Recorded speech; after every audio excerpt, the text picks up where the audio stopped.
Estamos no ar! Esse é o podcast Motorsport.com, edição de número 375.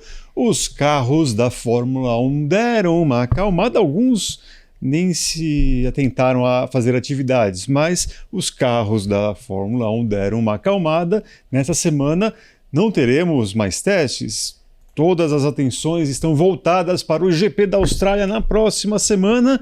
E eu tenho aqui, isso não quer dizer que não temos assunto, eu tenho aqui participações mais do que especiais. Olha só, Isa Fernandes, Carlos Costa, que muita gente achou que nos deixou mais uma vez, né, Carlos? Eu tenho que fazer esse disclaimer aqui. Você não saiu da organização, inclusive quem acusa isso, quem pergunta isso, acaba se mostrando que não acompanha o grande podcast toda semana falando sobre as duas rodas com o grande Fausto Macieira, com Felipe Mota, com Essa Guilherme semana lá estou, semana passada lá estive. Podcast que, aliás, também está em clima de grande expectativa, porque começa a MotoGP já também. Ambas as categorias Fórmula 1 e MotoGP sob o domínio da Liberty Media. Liberty Media. Estamos de olho. Cadê onde eu tô, Jeff? Estamos de olho em vocês, Liberty Media.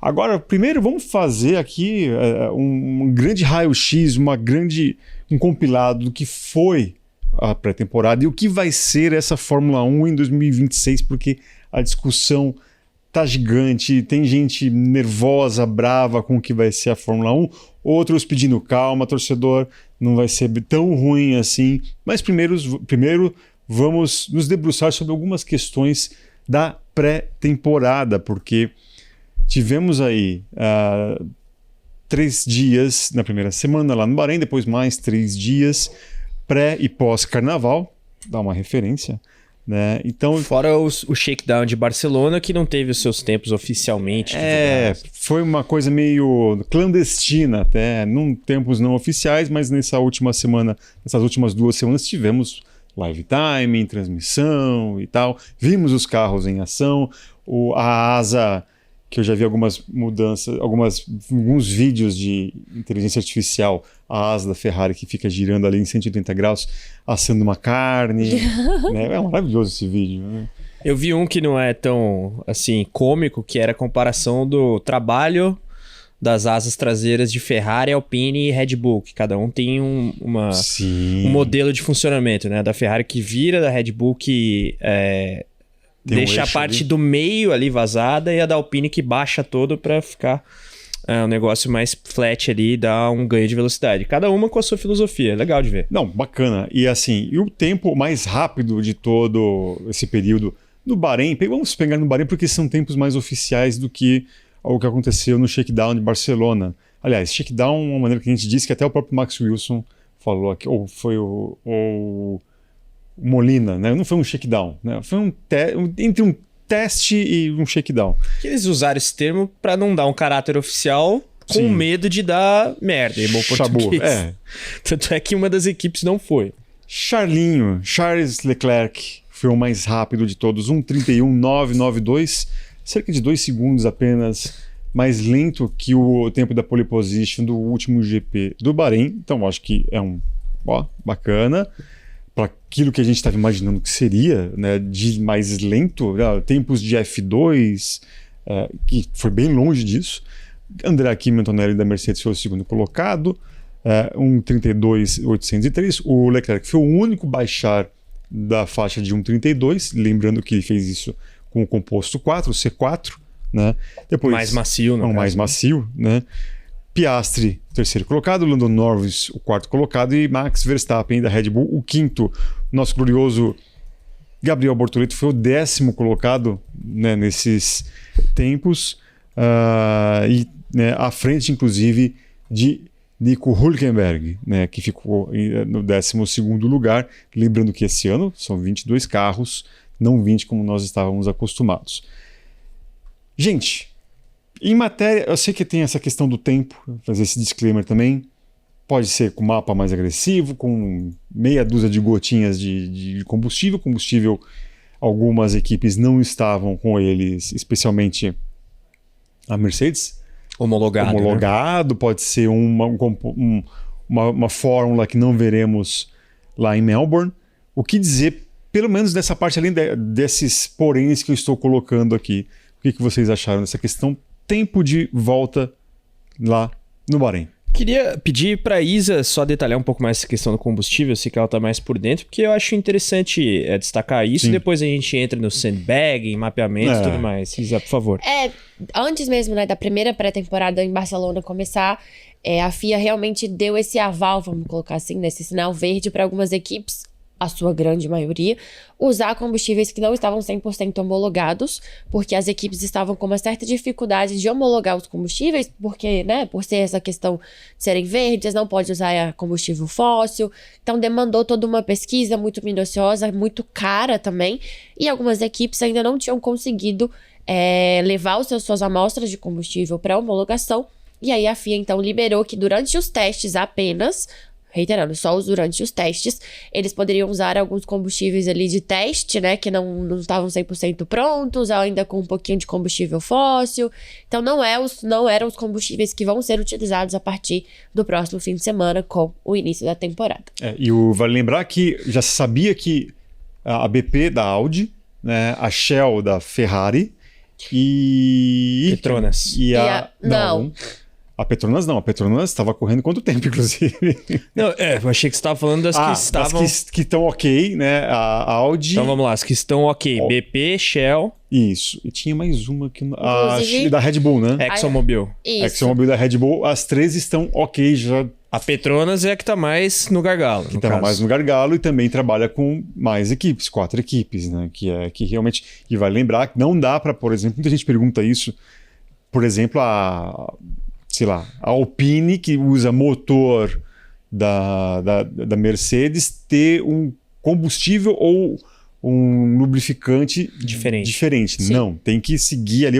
Quando você faz um negócio, é um pacote. Sim. Então você vai usar aquilo que a Mercedes F1 vai usar. Acho legal destacar também, para quem não viu e não acompanhou, mas a Shell tá usando o etanol brasileiro, né, daquela questão da cana-do-açúcar e tudo mais, para fazer esse combustível 100% limpo para a Ferrari. Mas vamos lá, tem o fator combustível, então essas três que estão ok, a Petronas bem contra a parede, imagino que vão conseguir homologar tudo a tempo, mas é um trabalho grande. O mapeamento é muito importante, né? Tem aí algumas informações de insiders da Fórmula 1 que dão conta de que Mercedes e McLaren, por exemplo, não tinham necessariamente o mesmo mapeamento durante esses testes. O que eventualmente poderia explicar alguma discrepância de desempenho. Eu aponto as duas e não cito aqui Williams e Alpine porque são as duas melhores equipes com motores Mercedes. Sim. Uma delas é de fábrica, claro, que desponta aí como a favorita depois desses testes. E a McLaren, que desponta como a melhor cliente Mercedes e, diria eu, talvez no top 3 das equipes com base nessa hierarquia que a gente viu nos testes. Mas o que se diz também é que a própria Mercedes escondeu o jogo. Muita gente falou isso e, o Verstappen aponta o dedo. A Mercedes gritando. Tradicionalmente faz isso. É importante lembrar, talvez em função dos últimos anos em que as faixas de prata não foram lá tão competitivas, as pessoas tenham perdido um pouco essa referência, mas o Eric, que tá aqui há mais tempo que nós dois, né, ele vai lembrar bem. Cara dele. Mas Você me chamando de velho? não, é mais... A realidade. Obrigado. O nosso decano aqui da casa. Nos testes da era híbrida versão 1, vamos colocar assim, 2014 em diante, até antes da mudança de regulamento para a reintrodução do efeito solo, que foi em 22, né, a Mercedes sempre escondeu o jogo, a gente viu várias, aí já com este que vos fala na casa, várias pré-temporadas, com a Ferrari sendo destaque e no fim das contas não era o caso. A Ferrari venceu a pré-temporada, aí chegava no primeiro treino, no primeiro quali. Não era nada disso. Não era. Mas o Verstappen acusou, teve gente da McLaren falando também, embora em tom um pouco mais ponderado, até pela relação de clientela de motores. Mas a Mercedes mostrou muita consistência e uma quilometragem bastante boa. A gente vai passar por esses números na sequência aqui nessa, digamos, análise e raio-x que fazemos da pré-temporada, projetando o que está por vir a partir da Austrália, mas mapeamento de motor, combustível, tudo isso ainda é muito nebuloso, porque essas informações não estão disponíveis para o grande público, nem para os jornalistas que lá estavam. E assim, uma equipe também não sabe direito o que a outra faz. Em relação a tanque cheio, tanque vazio. Então Então, as simulações de corrida também tem, digamos, stints diferentes entre si. É tudo muito nebuloso mesmo. Mas os dados de quilometragem acho que são, via de regra, os dados mais substanciais que a gente tem a cada pré-temporada. E a Mercedes, equipe e fabricante de motores, voltou a ser destaque. Acho que na sequência que vale a gente entrar nas respectivas tabelas aí. E vale lembrar também, né, que durante essa pré-temporada, principalmente no último dia, eles foram aconselhados a usar o motor, a parte elétrica do motor, sem a sua potência total, para ver como vai ser na Austrália. Para ver como eles vão lidar com essa questão de ter que economizar energia, de ter que potencializar a energia. Então, no último dia, principalmente, muita coisa ficou-se perdida, né? A gente não sabia o potencial total exatamente por conta dessa recomendação da FIA. Só um breve parênteses, muito legal a Isa ter citado a Austrália. A gente, inclusive, publicou no motorsport.com, site, uma matéria que trata muito de como a Austrália vai ser desafiadora para as equipes. Sim. Porque treino é treino, jogo é jogo, e também tem a especificidade do layout da pista. Então, vamos ver como é que vai ser esse GP da Austrália. Ali na matéria tem uma série de cenários, então convido a galera à leitura também. Eu acho que a principal preocupação, é o fato de ter poucas zonas de frenagem, né? Que ajuda a recarregar ali a bateria, a parte elétrica, enfim. É bem diferente do que eles tiveram em Barcelona. E no Bahrein, que era mais tranquilo de se preservar e conseguir recarregar a bateria enquanto eles estavam ali dando as suas voltas. Lembrando que no ano passado o GP da Austrália foi palco de um GP torrencialmente falando da questão de chuva, né? Muita água.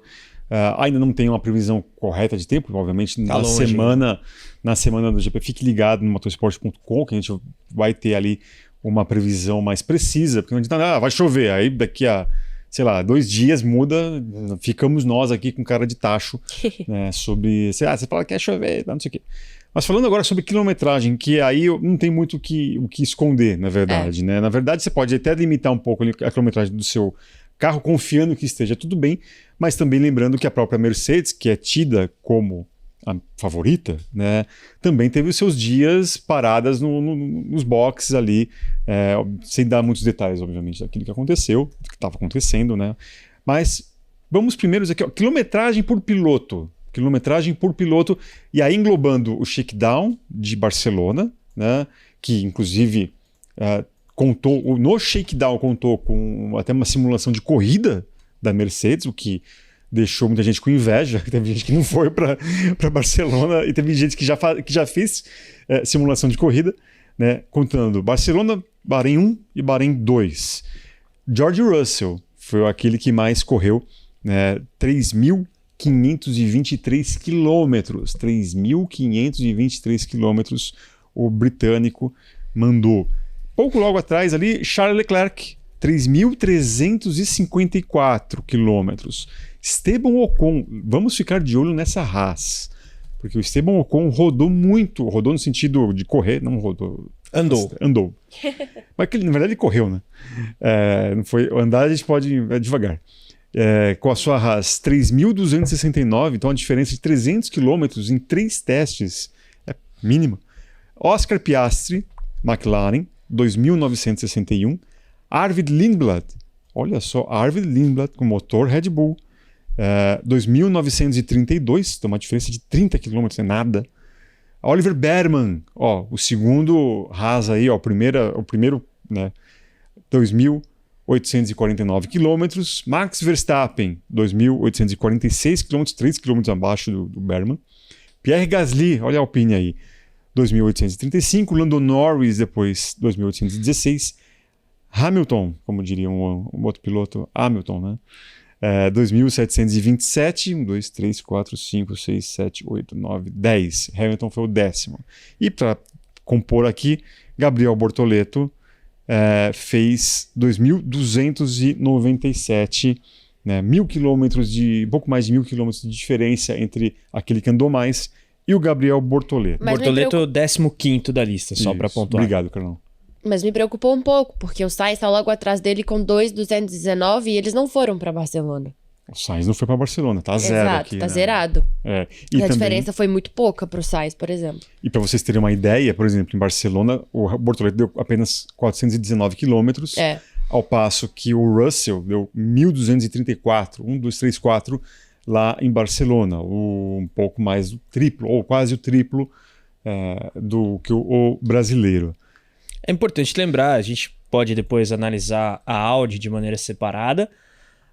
O shakedown de Barcelona foi o período mais difícil desse início da Audi na Fórmula 1. Sim. Então, realmente é preocupante, mas a Audi mostrou em Barcelona, primeiro, uma nova especificação aerodinâmica e muito mais confiabilidade. Depois a gente até confere os dados de quilometragem média por equipe, porque a gente não pode comparar o que os motores Audi andaram com o que os motores Mercedes andaram. Afinal, a Audi tem uma equipe e a Mercedes tem 4. Tem 4, exatamente. Vamos agora com as equipes, porque eu fiz questão de salientar a Haas, mas vamos colocar como equipe mesmo, que eu acho que é também excelente, né? E eu acho que a gente pode ter um pulo aí da equipe norte-americana, até em resposta a outra equipe norte-americana que entra no grid em 2026, estou me referindo a Cadillac.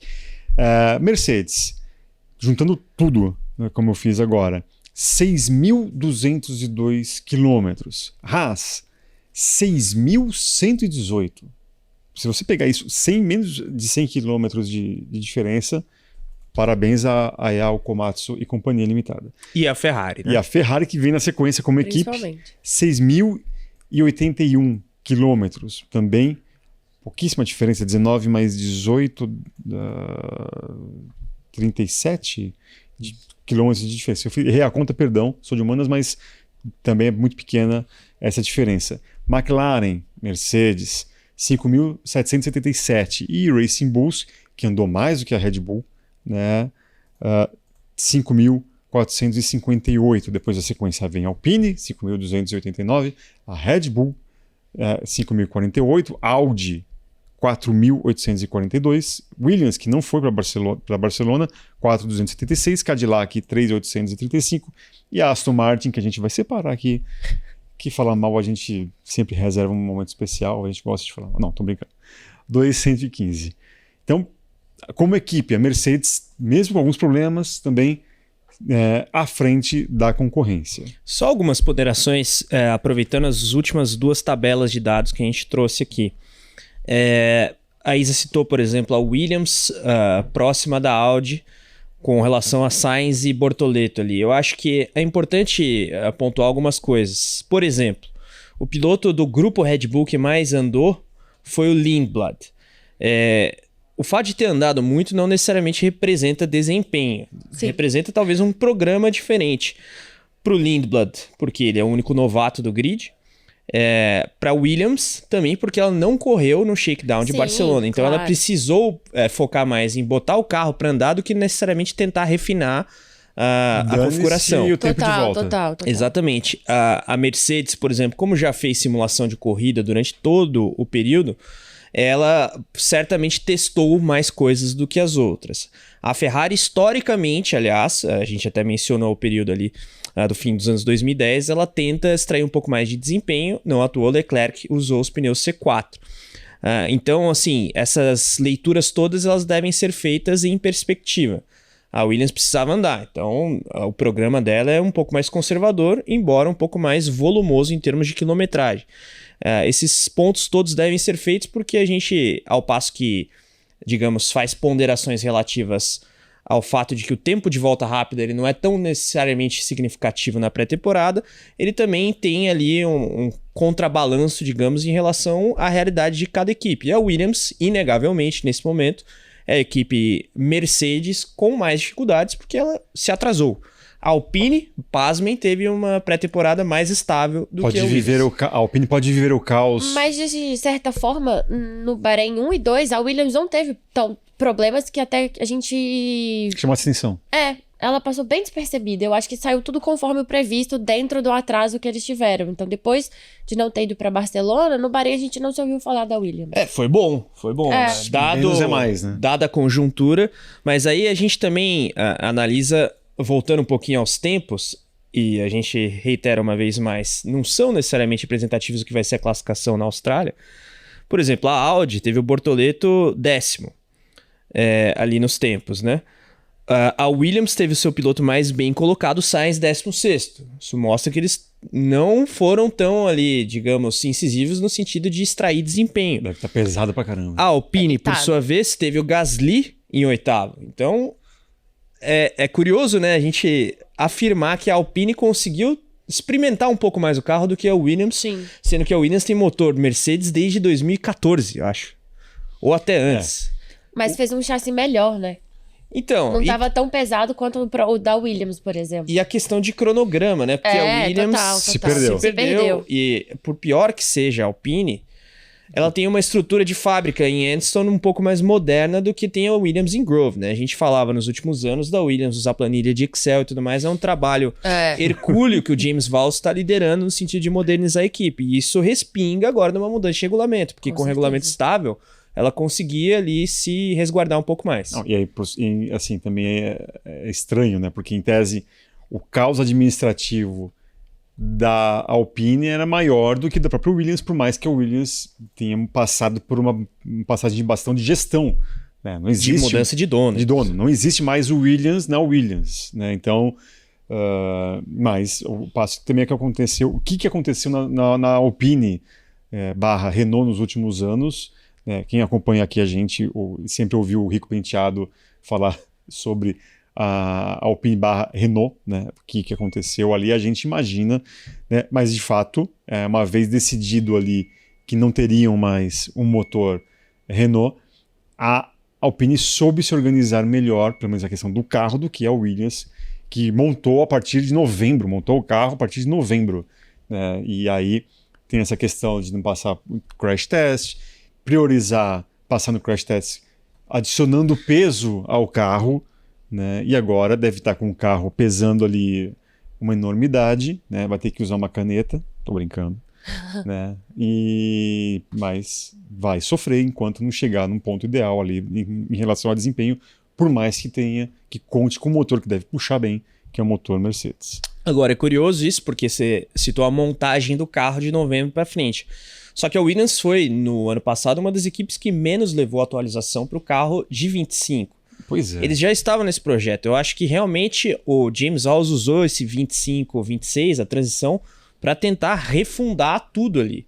Porque realmente havia uma defasagem. Tem uma explicação, né? Não, a explicação é essa. Porque, assim, quem que você vê um pouco mais preparado do ponto de vista técnico para liderar uma equipe? O Flávio Briatore ou o James Vowles? Não tem dúvida que é o James Vowles. Então, ele deve ter colocado todas as cartas nesse período para sacrificar ali 1, 2 temporadas, modernizar a equipe, algo que a Alpine não tem que fazer tanto assim, apesar de ter uma gestão muito ruim nos últimos anos, mas ela tem o investimento da Renault, que agora não tem mais, né? Uhum.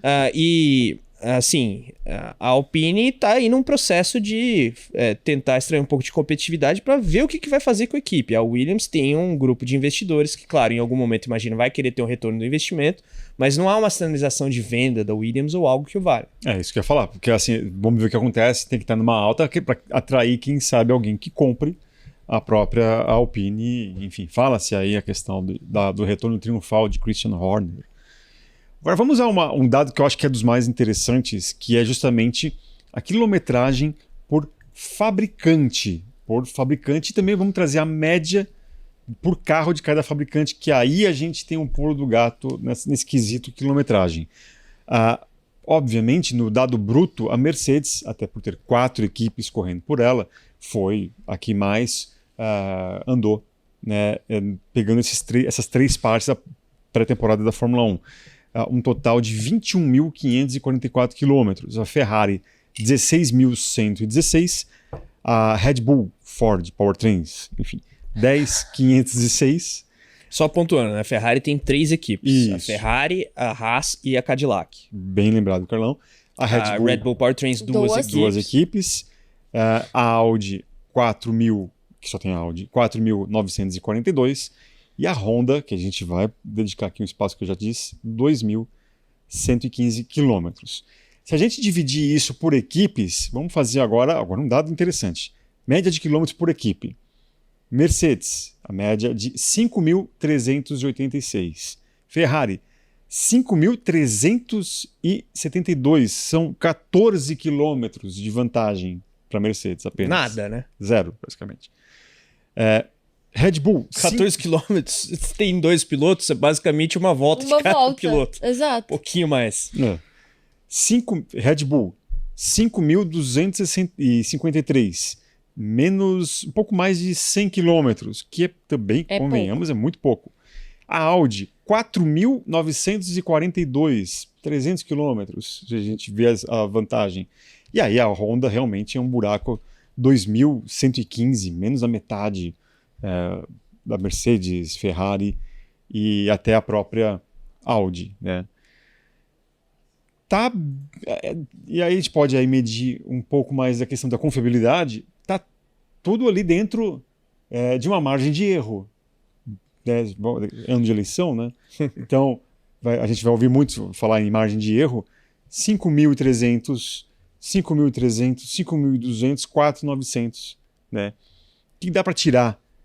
Pelo menos na questão ali, tirando a Honda, que destoa de tudo, tá todo mundo ali basicamente correndo numa questão de confiabilidade ali similar, digamos. Não, completamente. Tirando a Honda, que foi um desastre, né? Já desde Barcelona, a gente vê realmente que as equipes conseguiram pelo menos provar que os seus motores são confiáveis, que eles conseguem dar uma quilometragem alta, que eles conseguem rodar, que eles conseguem funcionar. Eu acho que essa é a principal coisa que a gente consegue, né? O resultado que a gente consegue tirar, vendo todos esses números, é que as fornecedoras conseguiram provar, olha, o nosso motor funciona, a gente não teve tantos problemas quanto se imaginava que teria, principalmente a Red Bull, pra mim, que eu achei que eles iam enfrentar mais problemas, e aí você vê as duas equipes dando 10 mil quilômetros, cada uma com 5 mil, basicamente fazendo o mesmo de Mercedes e Ferrari, que já tem um know-how muito grande de como se fazer motores, é uma vitória muito grande, é um salto muito grande.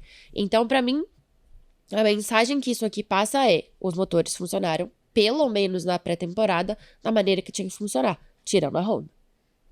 Eu acho que a grande moral da história é que a Audi fez um bom trabalho que não era necessariamente esperado. E aqui não estou dizendo que o Gabriel Bortoleto vai brigar por pódio. Você não está sendo Pacheco aqui. Não, de forma alguma. É estritamente baseado em dados. Se você olha a média de quilômetros por equipe de cada fabricante de motores, a Audi estar à frente da Honda por si só já é uma grande notícia. A Honda estava na Fórmula 1 esses anos todos. Bem ou mal. Bem ou mal. Literalmente. Não, mas desde 2019, pelo menos bem. Sim. Ganhando vários títulos desde tirando, então. obviamente, o período McLaren. Exatamente. Então, assim, a Audi conseguiu fazer um bom trabalho. Volto a destacar aqui o quanto a equipe Audi melhorou de Barcelona para o Bahrein, e mesmo de uma semana no Bahrein em relação à outra. Houve ali um ganho de ajuste para volta rápida e tudo mais. A gente vai ter que ver o quão representativo isso vai ser em ritmo de corrida. As simulações também de long run, elas não foram tão assim tangíveis, justamente por essa questão da energia elétrica, o input elétrico no carro, que foi, aliás, algo muito criticado na primeira semana pelos pilotos, né? O lance de ter que tirar o pé, eventualmente em reta e tudo mais. A gente vai ter que ver como cada motor trabalha nesse sentido. E aí, importante destacar o que foi apontado como grande vantagem da Red Bull, que é esse gerenciamento em reta. Em reta. Só que, assim, eu duvido que a Mercedes não tenha algo na cartola aí para reagir nesse sentido. Sim. Fora a polêmica lá da taxa de compressão, que a gente ainda vai ter que esperar para ver, por hora segue como está.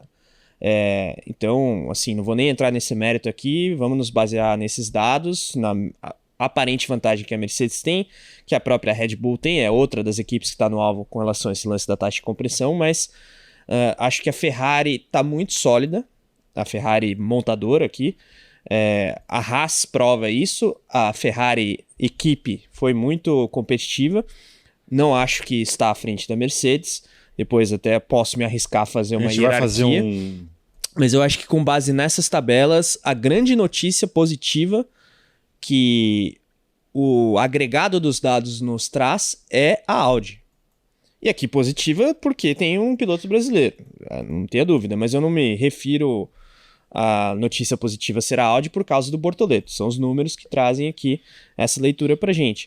Até porque a Red Bull já tinha sido uma boa surpresa antes da Audi, né? A Audi começou cambaleante e terminou bem. A Red Bull já tinha começado bem. Sim. E eu acho que a Audi ser positiva é bom num todo pro esporte, né? Você vê uma nova montadora, uma equipe se arriscando a fazer os seus motores, a encarar de peito aberto um regulamento tão difícil e conseguir, pelo menos no primeiro momento, se dar bem, passar por cima dos seus primeiros obstáculos, que foi Barcelona, dar a volta por cima e encerrar pelo menos as 2 semanas de pré-temporada com tudo ok. Então, acho que, pro geral, e aí a Liberty Media e a Fórmula 1 respiram até um pouco mais aliviada, funcionou.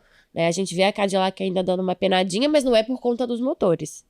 Aquele motor Ferrari, né? Exato. E uma equipe... Então, pro esporte é muito bom ver a Audi conseguindo estar nesse mesmo patamar das outras 3 fornecedoras de motor. Não é bom pra Aston e pra Honda, Exato. né? Mas, enfim. Porque, fica assim, meio feio, eu acho menos complexo, talvez menos difícil você criar do zero uma equipe de Fórmula 1 do que uma fabricante de motor da Fórmula 1.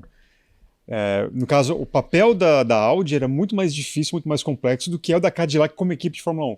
Porque já existia a equipe de Fórmula 1, no caso a Sauber, para receber esse motor Audi, enquanto que a Cadillac recebe o motor Ferrari, que está tinindo, pelo menos em comparação ao restante, e ali você tem a Cadillac que não começa bem essa formação como equipe, mas que eu acho que também no decorrer do ano, acho que vai acabar, assim, o entrosamento do time, enfim, é uma equipe nova, gente, uma equipe que está começando tudo ali, deve ter gente chamando o outro ali, como é que é o nome dele mesmo? É aquela coisa, assim, senhor, me ajuda aqui com alguma coisa, né? Deve ser aquela, cada um se apresentando ainda. Eu concordo plenamente com uma ressalva, né? A Audi tem um histórico de esporte a motor muito grande, então, por mais que seja um regulamento muito específico, eles têm história e, assim, algum nível de know-how de gestão para tocar essa empreitada. A Cadillac na Fórmula 1 tinha nada. Zero. Nada.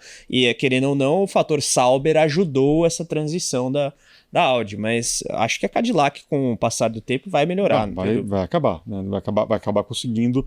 Se vai ser competitivo, chegar numa zona de pontuação, é outra coisa, é uma discussão a posteriori. Agora, eu prometi, vamos cumprir aqui, porque o que a gente pode falar sobre Aston Martin Honda?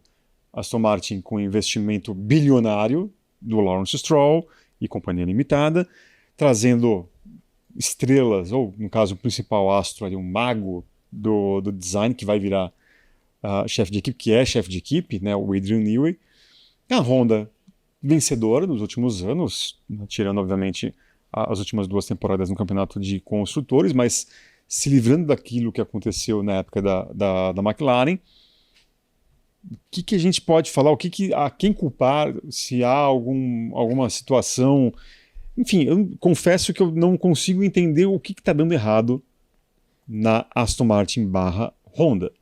Né? O que esses caras se perderam, no que eles podem ter se perdido. Os dados sugerem que é mais uma questão de motor do que de chassi. Porque se você olha ali 2.100 quilômetros, se fosse uma questão exclusivamente de chassi, tudo bem que existe um casamento, né? Você comporta o motor de maneira tal que pode ou não refrigerar a unidade de potência da maneira devida e tudo mais, mas assim, o carro do Newey agora até chamou atenção quando surgiu no shakedown de Barcelona pelas soluções técnicas, só que o motor não está funcionando. É, mais uma vez, mais do lado da unidade de potência do que do lado do chassi, como foi no início da era McLaren-Honda. Isso são os dados que estão dizendo, e todas as reportagens que aí surgiram com relação ao déficit de potência que a Honda tem frente ao resto, né? Fala-se aí não vou nem entrar no gap específico, mas tem gente que fala 3 segundos, eu não sei, eu prefiro esperar para ver as primeiras corridas. O Stroll fala 4,5. Assim, eu acho que tem que esperar para ver, mas nada sugere um cenário um pouco melhor de hoje para Austrália. Assim. E assim, o carro não desmontou na pista, ele sequer conseguiu andar. Então, a maquinaria ali que impulsiona o bólido não está funcionando. Não. E é problemático, né? Porque se o motor não deu conta de segurar a onda, você não consegue nem ver quais são os problemas do seu chassi. Porque você não teve rodagem. Você não teve como ver como seu carro aguentaria numa simulação de corrida, numa simulação de classificação. Então você não tem dados do seu chassi. Será que talvez, eu acredito que seja isso, a gente compara muito a Audi, né? Que é uma fabricante que faz para uma equipe só. Sim. Mas o fato de ser motor Audi e equipe Audi, a comunicação, talvez o fluxo de informações, ele não é mais eficiente e eficaz do que Honda, que tem uma parte no Japão, versus a Aston Martin, que está em Silverstone. Fuso horário. Não sei. Porque eu acho que talvez essa seja a única explicação, porque também é uma equipe que trouxe muita gente competente de outros times, com a Honda, que acabou de sair de um projeto vencedor com a Red Bull. Só pode ser uma questão aí de arquitetura do carro versus aquilo que a Honda mostrou para colocar ali, ó, utiliza, não sei. Eu acho que a falta de comunicação ali, nesse momento, assim, isso certamente atrapalha. É importante que se diga que é um começo de casamento, né? No caso da Audi, é tudo a mesma coisa. Embora sejam 3 sedes, né? Sim. Tem sede na Inglaterra, tem sede na Alemanha, tem sede na Suíça, o que complica o processo. Mas me parece claramente os caras não conseguiram acertar o motor, assim, de maneira muito semelhante ao que foi 2015, né? E 15, não foi 14, porque a Honda não participou do primeiro ano da era híbrida. Então, por pior que seja a arquitetura do carro, que potencialmente possa ser ruim, né? Que a gente não sabe, eu acho que é mais uma questão de motor. Agora, tem um lado do aspecto Aston Martin da crise, que eu acho importante destacar. A Aston Martin fez um investimento absurdo que você citou aí, todo o dinheiro do Lawrence Stroll, mas o timing de inauguração de fábrica deles talvez tenha sido o pior possível. Sim. Foi justamente na mudança de regulamento. O carro do ano passado ainda é gestado na antiga fábrica, no antigo túnel de vento faraônico que dizem ter construído. Sim, você não está conseguindo usar no máximo do seu potencial um negócio que você acabou de inaugurar. Não. É impossível isso. E uma das justificativas que vem de dentro da própria Aston Martin são os timings. A demora para chegar, a demora para o túnel de vento ficar realmente utilizável, a demora para realmente começar a fazer o carro, a demora para tudo. Então, os tempos, né, de ação lá dentro foram muito ruins. E isso, para eles, é o grande ponto que prejudicou ao ponto de chegar a gente ver o que a gente viu agora. Pode ser que para ano que vem funcione. E Fernando Só Alonso que vai para aguentar? isso, não. Para mim é o último ano dele. Não tem Pra você? isso. Inclusive, resgataram um tweet dele o ano passado, uma entrevista dele pra Melissa, a namorada dele, né? Ela pergunta, o que você espera pra esse GP da Austrália e tal? E ele fala, eu espero ganhar o GP da Austrália de 2026. Ixi, Sorry, Alonso. mal. Não vai estar rolando. Ele deve ser o penúltimo do GP da Austrália de 2026. Sim, que o Stroll vai ser o último. Vocês botam muito Não, mas é isso. Agora... Cara, mas se tem uma leitura que pode ser feita a partir dos testes é que a Aston Martin é a pior equipe. Vocês Sim. não acham que ele possa dar mais um ano de paciência com o projeto para tentar ver o que acontece em 27? Não, pode. Não acho que vai.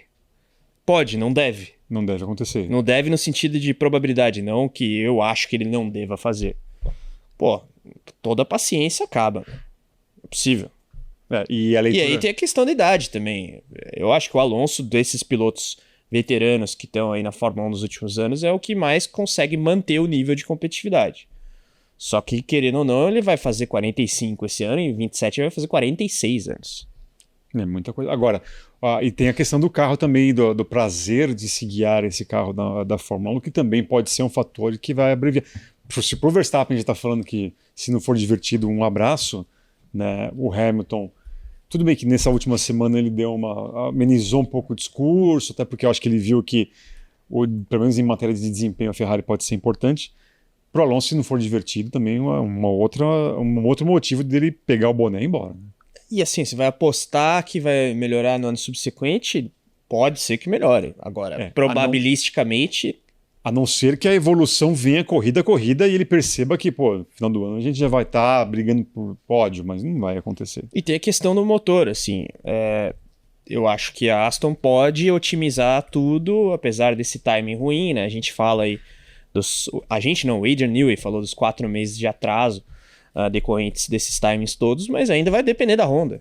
Então, qual é o controle que o Alonso tem sobre o que a Honda vai melhorar em Sakura? Não tem. E fora o histórico, né? Aí já é um outro aspecto que é complexo, inclusive em escala internacional, porque a Honda deixou o Alonso na mão até nas 500 milhas de Indianápolis. Então... É mesmo, nossa, bem lembrado. Foi bumpado.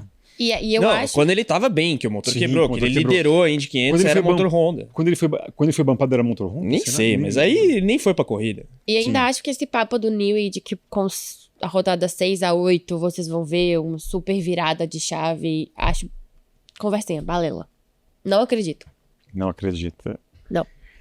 Porque a gente estava até vendo no reta final essa semana aqui. Não vai chegar nem na perna europeia ainda. Porque a primeira corrida europeia vai ser Mônaco, que normalmente não se traz muitas atualizações. Exato. E a seguinte é Barcelona, que é onde todo mundo realmente vai trazer alguma novidade, né? É que esse regulamento de motor ele é muito complexo, entendeu? Antigamente, para você consertar, não estou dizendo que era fácil, mas você tinha uma complexidade menor. Era um motor V10, a combustão, V8, a combustão que fosse. De 14 dias já ficou complexo com o V6 turbo híbrido, agora você tem metade, que não é bem 50-50, elétrico a combustão, de um regulamento que ninguém conhece direito ainda. E se você começar como a pior fabricante de motor, nada nos leva a crer que vai chegar no nível de competitividade suficientemente bom para convencer o Alonso a ficar e rapidamente o suficiente. Então, assim, dá pra acreditar muito. Pode ser que ele fique porque o cara tem uma resiliência absurda, porque, sei lá, não gosta de criar o filho dele que vai nascer, sei lá, por qualquer motivo que seja. Pode-se fazer um favor, né, de pedir do próprio Lance Stroll ele perder a paciência e pedir o boné pra ir embora. E, aí a equipe realmente pode ganhar uma nova cara em 2027. Agora, imagina se o Verstappen tivesse ido pra Aston Martin. Nossa. Barca furada, né? Era o que se falava mais de um ano atrás. Eu confesso que em dado momento eu imaginei que seria esse o destino dele. Devia estar se arrependendo até o último fio de cabelo. Temos aí a Red Bull anos-luz à frente da Aston Martin Honda neste momento. Lá em Sakura diriam que por enquanto. Por enquanto. Assim como a Renault diria por enquanto em 2015, 2016. Agora, vamos lá. Eu adoro fazer exercícios de futurologia. Mediante a dados e também pensando no conjunto carro, motor e pilotos que deve ser ponderado, que tem que ser colocado, né? E aí pilotos no sentido de adaptabilidade, competência, um feedback interessante. Como que vocês imaginam que vai ser esse início de temporada? Eu não falo nem só da Austrália, tudo bem que pode ter a questão também do tipo de traçado, sim. que se casa ou não com o carro, mas a gente imagina que vai ser GP da Austrália, depois GP da China, menos em uma semana, ninguém vai trazer nada de novo para a China, né? Até a questão logística a gente tem que encarar. Mas como que vocês imaginam que vai ser realmente em matéria de favoritos? Favoritos e Audi/Bortoleto que vocês imaginam nesse início de temporada da Fórmula 1? É realmente a Mercedes, a equipe Mercedes, a McLaren quietinha, a Ferrari, a hashtag agora vai. Como que você... Já que você... Eu tenho aqui a hierarquia. A hierarquia suposta hierarquia. Carlonística. Mercedes favorita, que não... Equipe Mercedes. E mesmo a unidade de potência. Mas a Ferrari está muito bem no campo dos motores, mas acho que aqui é um pouco de achismo mesmo, baseado no que tem de noticiário, no que a gente viu de dados de pré-temporada e mesmo na polêmica da taxa de compressão, porque se falam tanto assim desse negócio é porque tem alguma vantagem, né? E sabe-se que tem. Então Mercedes, equipe / fabricante de motor, Ferrari na sequência, McLaren próxima. A McLaren aparentemente tem um carro bom, não necessariamente o melhor, e tem aquilo que eu vejo como o melhor motor, além do departamento técnico competente, pilotos muito competitivos. O atual campeão mundial é um cara que chega abalado, mas é rápido. A Ferrari tem Leclerc, que é muito rápido, e o Hamilton, que eu acho que se o carro tiver como segunda força, vai dar um up para ele. A Mercedes me parece ter um moleque que é muito bom e que não tem tantos vícios, o que pode ser positivo, André Kimi Antonelli, e o Russell certamente está com sangue nos olhos ao máximo, porque vê nesse ano a possibilidade maior dele ser campeão mundial. Então Mercedes, Ferrari, McLaren, na sequência Red Bull. Por que Red Bull ou não outra cliente? Aparentemente o motor tá bom, tem essa questão da velocidade de reta que fala-se que é um trunfo aí do motor Red Bull Ford, fator Max Verstappen. Sim. fator equipe Red Bull também, né? Porque, assim, se a gente fala... Pós-Horner, né? Pós-Horner e durante Horner também. Do ponto de vista técnico, a Red Bull sempre foi, de 2010 pra frente, uma referência na Fórmula 1. E assim segue. Não vejo motivo pra querer no contrário. Do ponto de vista operacional, inclusive, melhor do que a Ferrari. Mas a Ferrari, aparentemente, tá com um carro bom e um motor bom. A Red Bull vai... ainda que anuncie-se um bom início de era Red Bull Powertrains, ela vai ter que começar a trabalhar nesse front duplo, que é algo que vai fazer pela primeira vez na história. A Ferrari faz isso desde que ela existe, né? Então, essa integração é um desafio para a Red Bull, por melhor que tenha começado a jornada. A Haas eu coloco como a quinta força nesse momento, com base no que vimos de quilometragem e até de desempenho. E assim, tem um piloto veterano que já passou por várias mudanças de regulamento. O Ocon tá correndo na Fórmula 1 desde 16, sei lá, acho que é piloto titular desde 2017. E o Oliver Behrman terminou o ano passado como o novato mais em alta. Não necessariamente o novato do ano, embora não ache errado apontá-lo, mas eu ficaria entre ele e o Hadjar, aí o Bortoleto um pouco atrás. Mas pelo fator Ferrari, porque do ponto de vista técnico parece uma equipe que começa bem essa jornada, tem a parceria com a Toyota, que imagino que orçamentariamente, até pela visibilidade maior que tá dando no carro para a Toyota nesse ano, vai ter uma contrapartida boa. Então eu colocaria a Haas. E aí entra o fator piloto. A Racing Bulls eu poderia colocar ali próxima, mas eu acho que ela tem uma dupla inferior. O Lawson é um piloto menos ponta firme do que eu vejo o Ocon, e o Lindblad é novato. Até que se prove o contrário, ele é o pior piloto do grid, depois do Stroll. Antes do Stroll, né? Melhor que o Stroll, vai. Embora o Stroll tenha muita experiência na Fórmula 1 e o Lindblad esteja começando agora. E não só pelas duplas, o motor Ferrari eu acho que ainda é mais confiável do que o Red Bull Powertrains. Na sequência, aí começa a ficar complicado. E até eu poderia colocar a equipe que eu julgo a sétima nessa hierarquia à frente da Racing Bulls pelo motor, mas ainda que eu tenha elogiado a Alpine, eu custo a colocá-la na metade de cima da tabela. Então a Alpine sétima colocada à frente da Audi. Tá. O começo de jornada da Williams me leva a crer nesse momento Ela estaria pior que a Audi. que ela estaria pior do que a Audi. E eu acho que aqui é o maior potencial de virada da Williams passar a Audi. Mas eu fiquei muito surpreso positivamente com a segunda semana da Audi no Bahrein, e especialmente como ela conseguiu reagir do shakedown para os testes oficiais no Bahrein. Se você olha a arquitetura do carro, é completamente diferente. Isso foi destacado pelos rivais. Agora, tudo isso a gente vai ter que esperar para ver na pista. Então eu tô me colocando na berlinda aqui, pra se queimar mesmo. Qualquer um que vá fazer algo que eu tô fazendo tá nessa posição de risco. Então vamos lá. Depois da Red Bull, Haas, Racing Bulls, Alpine, Audi. Williams eu acho que é a que tem mais potencial de subir aí nessa lista da segunda metade, digamos assim, até por ter aquilo que eu julgo o melhor motor. Cadillac como a décima, a pior, exceto a Aston, que é vai ter que o navegar. consenso de todo mundo. Todo mundo, acho que nesse momento, coloca Mercedes em primeiro e Aston Martin em último. Qualquer um. Alguma mudança? O meu miolo? meio campo ali é um pouco diferente, mas é quase a mesma coisa. Eu acho que os 4 primeiros, inegável. Mercedes, Ferrari, McLaren e Red Bull. Aí eu entro com a Haas, porque eu acho que a gente viu Até aí tá igual. Tá, a gente viu uma Haas muito promissora, então eu vou botar fé na Haas. Sim. Eu coloco a Alpine depois da Haas, porque eu realmente fiquei impressionada com o que a gente viu. A gente viu Gasly, a gente viu Colapinto conseguindo fazer coisas que, por exemplo, no ano passado a gente não via nem ao longo da temporada.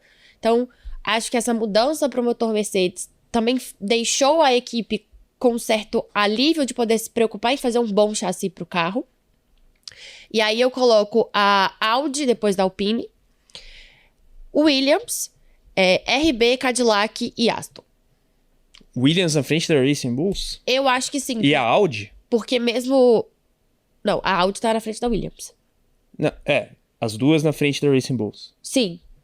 Por quê? Porque eu não fiquei com uma sensação... Aqui é o futurismo, Sim, né? sim. Então, a sensação pós-pré-temporada, pra mim, da RB, foi de uma equipe meio estagnada. A gente não viu, sabe, nada.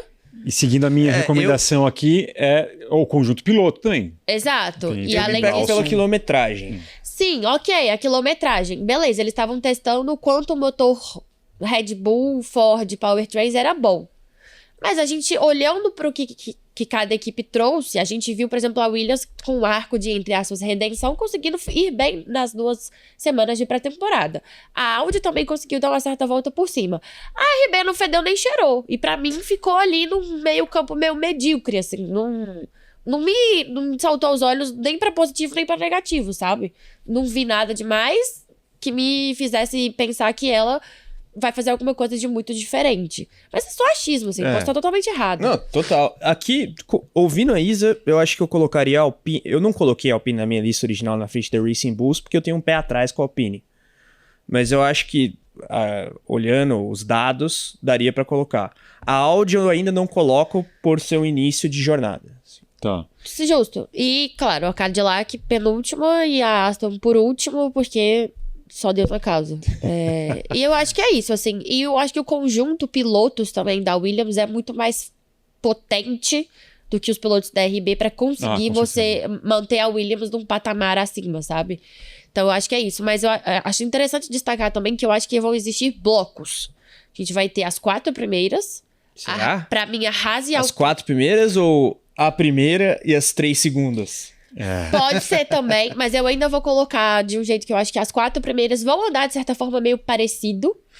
A Mercedes, Ferrari, McLaren e Red Bull. Eu acho que Haas e Alpine vão entrar numa segunda prateleira sozinhas. A gente vai ter ali Audi, Williams, RB brigando entre elas. E aí a gente tem que ver o que a Cadillac vai fazer. Se ela vai entrar na briga de cima ou se ela vai ficar ali com a Aston. Eu acho que ela entra na briga de cima. Porque a situação ali é um pouco mais fácil de se resolver. E a Aston sozinha lá embaixo. Então acho que esse ano a gente vai ver muitas tabelas, assim, sabe? Os pelotões bem... Eu concordo, colocaria Racing Bulls no começo da temporada no bloco de Alpine e Haas. E a Williams com toda a condição de não só chegar nesse bloco, como eu mesmo disse no primeiro momento, eu coloco a Williams em 9ª no começo da temporada. Mas eu acho que ela tem uma curva de desenvolvimento grande. Também acho. Agora eu vou colocar vocês aqui contra a parede e Nice. ligeirinho. Se a gente tá vendo ali, colocando no primeiro patamar, a Mercedes, Ferrari e McLaren, a diferença, creio eu, não seja tão grande assim, de diferença ali entre as equipes.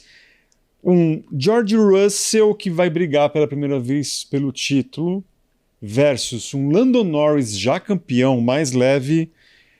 Com essa diferença, eu acho que assim como piloto nesse momento, o patamar do Norris é acima do Russell. Discordo. Você já discorda disso? Já. Eu me perdi. Como é que é? Hoje, quem é mais piloto? Norris ou Russell? Russell. Norris campeão do mundo, não, pra vocês é pior do que o George Russell? Eu sempre botei o Russell na mesma prateleira do que todos os outros da faixa etária dele. Sempre me criticaram por isso. 1997, quem era mais piloto? Mika Hakkinen ou Damon Hill? Hakkinen. É que eu acho que são condições. Ele teve condição de brigar pra ser campeão. Isso não necessariamente quer dizer que não tem outras pessoas que são melhores do que ele. Até porque, pra mim, o Norris entra na categoria de pilotos que foram campeões, mas que não entra na prateleira de muitos campeões. Porque o talento puro não é a mesma coisa. E assim, eu comparei com o Hill, acho até que o Norris, historicamente, é um piloto maior do que o Hill na história, historicamente na história, né? Mas eu digo na hierarquia de talento, vamos colocar assim. Mas é um pouco na linha do que a Isa disse, né? Ter todos os fatores ali se conjugando pra ser o campeão. Ele não pegou um carro tenebroso, foi lá e deu aulas de pilotagem e foi campeão. Não foi isso que aconteceu. Então mim, acaba a minha pergunta seria... É que pra mim é Leclerc, Norris e Russell, os 3 na mesma prateleira. E assim, a gente falou ao longo de todo o ano passado que o Russell foi um dos melhores pilotos da temporada. Exato, e foi. Beleza, olha só. Então acabou. Eu ia perguntar se... E agora, nesse ano, ele aparentemente tem um carro melhor do que o do Norris. E é o amplo favorito pra vencer. Eu ia perguntar se com o Norris campeão poderia suprir essa diferença que a Mercedes vai ter sobre a McLaren. O Norris ele ganha uma vantagem porque ele é campeão. Pronto, é inegável. Você não pode bater contra as estatísticas. Não vai ser o mesmo Norris que começou a temporada passada. Mas eu não acho que por ele ser campeão, a gente coloca ele num outro nível de talento. Não acho. Ainda mais pelas circunstâncias. Não tô falando que não foi merecido.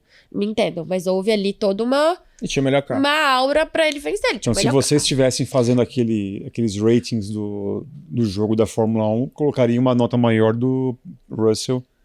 Colocaria empate. É. Só pelo fator E eu título. criticar a gente porque o Norris é campeão? Sim. E talvez ele mereceria, sei lá, 0,3 a mais por isso? Sim. Mas... É que na minha cabeça, na minha visão, na minha opinião, eu acho que os dois são equivalentes, mas pelo fato do... Mas você contrataria qual? Bela pergunta. Hoje, pelo fato de ter sido campeão, o Norris. Eu acho que você não faria isso. Acho que você tá só falando. Não sei. Ainda mais pelo Russell ter aguentado o que aguentou como uma Williams ruim, como uma Mercedes tenebrosa. E ainda assim conseguir grandes resultados? Veja bem, eu sempre achei o Russell um piloto mais completo do que o Norris. Então, Agree. eu não tô me contradizendo aqui. Agree. E sempre falei ao longo de todo o campeonato, mas especialmente o início. Ano passado fui muito criticado, inclusive a Eric está de prova, que eu falava que o Norris no braço era melhor que o Piastri. Que o Norris teve um começo de campeonato muito ruim, mas, assim, sempre se mostrou um piloto mais rápido e mais, do ponto de vista de pilotagem, ponta firme do que o Piastri. E, assim, parece ser engenheiro de obra pronta, mas eu me vanglorio do fato de que, na época, eu falava, de braço, o Norris é melhor, só que ele comete muitos erros. Vai ser interessante esse Eu acho ano que ele tá no mesmo nível, cara. se a gente conseguir ver uma briga direta entre Leclerc, Russell e Norris. É Também. uma coisa que eu realmente Eu nem incluí o Leclerc nessa anseio jogada. pra ver. Eu peguei ali os dois ingleses, mas eu colocaria eles no mesmíssimo nível. Eu acho que, no caso, o fato de ter sido campeão, talvez o Norris... Tá, uma vantagem, claro. Porque o Norris, ele Só porque ele é campeão. Porque ele É porque a Ferrari, em tese, é a segunda dessa hierarquia. Sim. Tô me pautando na hierarquia. Pelo fato eu acho que talvez ali vá no mesmo patamar ali Leclerc e Russell. Mas você não deu a sua hierarquia. Eu concordo com a sua, só que eu colocaria a Audi um pouquinho mais à frente. Eu acho que durante o programa, inclusive, essa evolução, essa média, né, por equipe que a gente colocou aqui, eu colocaria a Audi um pouquinho, eu levaria um pouquinho mais de fé na Audi, por não ter quebrado tanto assim. Eu acho que Mas a Isa colocou em que posição a Audi? Só pra gente... Desculpa. Pra fazer a dosimetria 1, 2, do que 3, seria 4, levar 5, uma 6, pé 7. maior. Ela colocou em P7, eu coloquei em P8. Você colocaria em que lugar? Talvez em P6. Eu colocaria à frente da Alpine. Ai, eu acho muito, hein? Mas vamos eu ver. acho E é o começo, né, no decorrer do ano. Eu tô colocando aqui é um salvo-conduto pra gente não ser desmascarado lá na frente. Porque é o começo. E fatalmente seremos, né? Algum de nós bem. três. Com certeza. E a graça tá aí. Ou Agora, todos, né? Tudo errado. Aston Martin campeã. muita discussão. Vamos mudar de assunto completamente agora, porque assim, muito se fala sobre a dinâmica das corridas da Fórmula 1. Primeiro vamos tentar ser um pouco didático, Isa, mais uma vez, porque tem gente que vai perguntar pra gente, o que é isso? Qual é a diferença? Não sei o quê. E a gente tem inúmeras matérias no motorsports.com, redes sociais no motorsports.com, aqui mesmo a gente já falou, mas vamos diferenciar. Vamos lá, todo mundo tem na cabeça como era o DRS. DRS, menos de um segundo você abria a asa ali, o piloto abria a asa, e as asinhas traseiras ali ofereciam menos resistência ao ar, ou seja, o piloto ou carro conseguia dar aquele salto para a tentativa de ultrapassagem. Isso mudou, né? Agora tem a chamada aerodinâmica ativa, porque não só a asa traseira se abre, as asas dianteiras também vão oferecer esse movimento, também oferecendo menos resistência ao ar. Mas, ao mesmo tempo, a Fórmula 1 agora vai ter alguns modos e um boost. Cite para a gente e explique para a gente como isso vai funcionar. E, Sr. Carlos Costa, o que você imagina depois, diante dessa explicação da Isa, como que pode ser a dinâmica de uma corrida de Fórmula 1? Então vamos por parte, né? Como diria um... Porque até a gente vai ter também algumas referências gráficas na pista, por exemplo, para ver todos esses modos, né? Porque são áreas em que você pode ativar os modos. Então, o modo reta, a asa traseira e a asa dianteira, elas vão se abrir. E aí o carro vai ter menos arrasto nas retas. E todas as retas. Todas as retas, mas elas têm os pontos de ativação. Sim.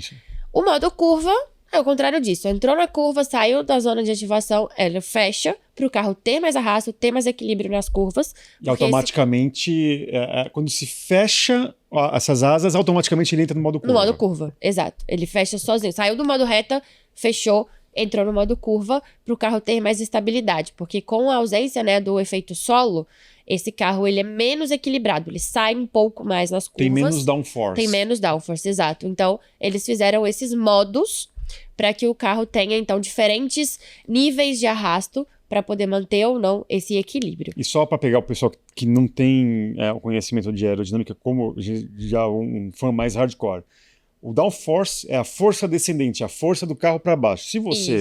Você pode fazer um teste na sua... Aliás, não faça esse teste. Sair numa estrada, por exemplo, pega uma tampa de... Até com a mão dá pra fazer. Tampa de Tupperware ali, você bota ali, você fica, né, com a tampa na vertical, você vai sentir a força do vento. E se você faz assim, você vai perceber que você não tem resistência. É basicamente esse princípio. Se você tem mais asa e na mais vertical possível, a tendência é que o carro fique mais para o chão. Exato. E é bom a gente destacar que quando a pista estiver molhada, o carro pode, às vezes, entrar nos dois modos ao mesmo tempo. Então, uma asa fechada e uma aberta. Para poder manter ali um pouco de downforce, um pouco de equilíbrio, mas ao mesmo tempo, sem um pouco de arrasto. A gente vai precisar ver como vai funcionar direito na prática, mas existe essa possibilidade. Então, o DRS aí. Exato. Então, esse é o modo reta e o modo curva, né? Perfeito. Que tem a ver, está relacionado aí com a aerodinâmica ativa. O modo ultrapassagem que a gente vai ver na pista, lembrando, o modo reta vai estar lá um SM, que é do Straight Mode. E aí a gente tem o modo ultrapassagem que vai ter o Overtake Mode, que então vai estar um OT ali, ou um OM, acho que é um OT, se eu não me engano. Tá. Overtake. Exato. Aí vai ter um OT graficamente, ali onde tinha o DRS, entra o OT na parte gráfica. E aí, o que acontece? Não é mais o DRS. Abriu, ultrapassou. Você ainda precisa estar a pelo menos 1 segundo de distância do carro à frente, né? De quem você está perseguindo. Só que o que acontece? Quando você aperta o botão de modo ultrapassagem, você vai ganhar uma ativação ali de 0,5 joules, microjoules, né? De energia. Megajoules, obrigada. De energia para você poder fazer a ultrapassagem. Mas como que isso funciona? O que acontece? O modo elétrico, né, ali a parte elétrica do motor do carro, quando chega a 290 quilômetros, ele começa a reduzir a potência do motor elétrico. Quando você ativa esse modo ultrapassagem, você pode chegar a 337 quilômetros antes dessa redução começar a acontecer. Então, o carro que vai ultrapassar, ele ganha mais potência a partir do momento em que ele leva mais tempo para a potência começar a reduzir. Só para diferenciar também, como se fosse o modo ultrapassagem, é como se fosse DRS, só que não é ativado aerodinamicamente, é pelo motor elétrico. Exato. Então, repetindo, quando você ativa o modo ultrapassagem, você ganha mais potência, mas o fato é, o seu motor ele vai levar mais tempo para começar a reduzir. Perde potência depois. Exatamente. De 290 você consegue chegar a 337 antes de começar essa redução gradual. E o boost? E o boost, ele já existe, né? O boost o piloto ele vai poder controlar a quantidade de bateria ali que ele achar melhor ao longo de uma volta. O boost é diferente do modo ultrapassagem, porque o modo ultrapassagem você tem os lugares para acionar, o boost não, você é livre para você usar a sua bateria aonde você achar melhor. E lembrando, o piloto que estiver se defendendo, ele pode usar do boost para tentar se defender, mas as potências são diferentes, porque um é bateria e o outro tem a ver com a parte elétrica do motor. São coisas distintas. Mas o piloto pode tentar usar ali, né, da bateria para poder tentar fazer essa defesa em relação ao ataque que ele tá levando. Mas então é isso, ele aperta o botão aonde ele achar melhor, quando ele achar melhor, e ele administra a bateria da forma que ele achar melhor ao longo de uma volta. Ele gasta mais bateria enquanto ele aperta o botão. É complexo, né, Carlão? Vai mudar basicamente muito um instrumento de defesa. Mas assim... O boost, no caso, não muda quase nada. Não, é a mesma coisa, já acontece. Só que agora... Gerenciamento da bateria. Que acontecia quando a gente tinha aquele gráfico também, geralmente quando tinha uma perseguição ali. Sim. Às vezes, assim, boa parte das vezes você tinha um gráfico ali da transmissão o nível de bateria que cada piloto tem. E a gente viu como o Verstappen sabia fazer esse gerenciamento muito bem. Isso, e o de ultrapassagem é você ter um decréscimo de potência de energia elétrica mais tarde. Exatamente. Basicamente isso. É isso. Mas como que a gente imagina Seu gás acaba mais tarde. Basicamente isso aí. Como que vocês imaginam que a dinâmica, né? Como a gente vai ter que ser reeducado a assistir uma corrida de Fórmula 1? A gente nem tanto por dever de ofício, mas eu acho que pro público geral, especialmente o público 100% novo, vai ser complicado. Porque, assim, quem já tá acostumado com essa Fórmula 1 até 2025, com o DRS, com a zona de ativação e tudo mais, muitos dos conceitos se mantêm. A diferença é como isso é aplicado. Agora, se do ponto de vista da transmissão isso for, ainda que, digamos, simploriamente tangível para a audiência, tudo bem, porque não faz muita diferença para o público geral entender como que funciona o boost ou como que funciona o modo ultrapassagem, contanto que eles saibam que são coisas diferentes e usáveis em momentos diferentes. Então vai ter que ser algo... Eu acho que a Fórmula 1 tem que ser muito simples na maneira de comunicar isso. Didático. E quem tiver um interesse maior para saber como é que funciona, quantos megajoules são de diferença, por quanto tempo, aí vai ter que pesquisar e aí vai chegar no motorsport.com e todas as outras fontes de conhecimento. É que visualmente só vai ser possível ver a aerodinâmica ativa em funcionamento. O resto, se não tiver um gráfico, a gente não vai conseguir perceber numa transmissão o que está sendo usado, por exemplo. Claro que a bateria a gente sabe que tem a parte da recuperação, porque pisca a luzinha, né, na parte traseira do carro, mas se o piloto apertou ou não o modo ultrapassagem, a gente não vai saber se não tiver um gráfico, porque não é visível. Eu, inclusive, só colocaria o gráfico de ultrapassagem. Eu também. O botão de ultrapassagem, né? Nem o boost eu colocaria. Acionou Porque o botão de ultrapassagem reta, pronto. O reta e o curva depende da pista. Vai ser para todo mundo. É igual pra todo mundo. E dá pra ver, né? A gente vai ver a asinha. É melhor não ter essa informação. Porque senão vai confundir muito. Vai confundir muito. Como deve ter gente que tá assistindo a gente que já deve estar confusa. E é confuso mesmo. Muita coisa. E lembrando também que a classificação mudou, né? Mudou assim. Os tempos mudaram, porque a gente tem mais pilotos e uma equipe a mais. Então, o Q1 são 18 minutos, eliminados de 6 ao 22. O Q2, 15 minutos, elimina então o sexto. Os últimos 6 dos 22 carros. 22, né? Isso. Vai até o Q2 terão 16 pilotos.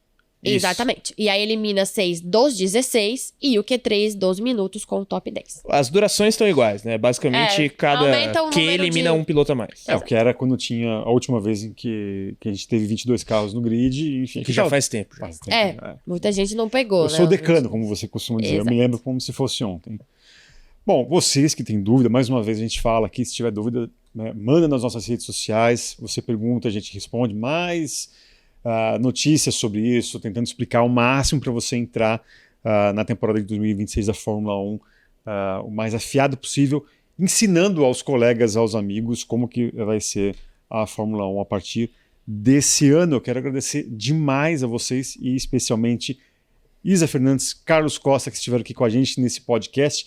Lembrando, eu estou aqui na geral, estou a você acompanhar toda a cobertura do motorsport.com aqui na Motorsport TV, no YouTube, nas redes sociais, no site. Vamos ler, gente. Ler é legal, vocês que não têm esse hábito, vamos ler, que é bacana, você acaba aprendendo muito mais a interpretar melhor, para a vida no geral, enfim.